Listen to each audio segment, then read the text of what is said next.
Finishing on goal lasts about 15 minutes, give or take. And so Doug would split up finishing on goal into two segments. The first would be Slotsville, which is just slotting the ball, right? It's low, hard-driven balls at the bottom left and the bottom right of the goal, right? So Doug would be standing right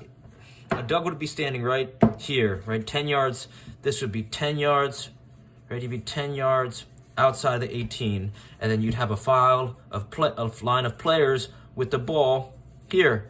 And then so they would make a hard run with the ball, and then they would blast, right? It's low, hard-driven balls on the ground.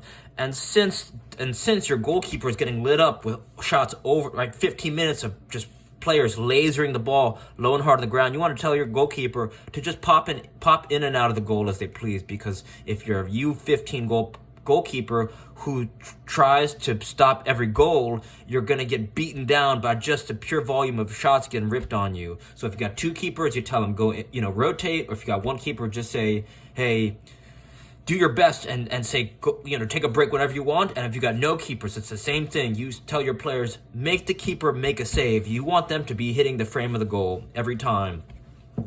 And so you do 10 minutes of Slotsville. Then you do 5 minutes of Volleysville. So Volleysville, Coach Nevins would be standing right here, and his range of vision would be facing the goal. He'd be facing this way.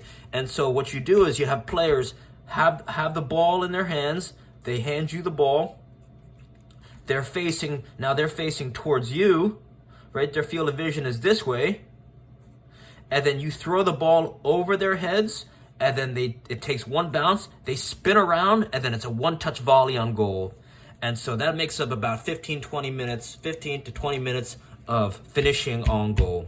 And so the one thing you got to keep in mind is it may seem that there's a lot of downtime in line. There's not, because it's either a sprint or run on goal, and they got to retrieve their ball. And then if you think about U15 boys, they're going to be sprinting back because they want to have more shots on goal. So this time in line is actually spent doing recovery. And if there's one thing to keep in mind is choose a goal where there's a natural backstop or some type of area. If you have to choose between two sides of a field, and one is like a downwards valley or like a river, and one has like a hill that prevents the balls from running away, you want to choose the side of the field that's more conducive to players not having to spend an excess time chasing the ball, since you only have a limited amount of time during practice. Okay.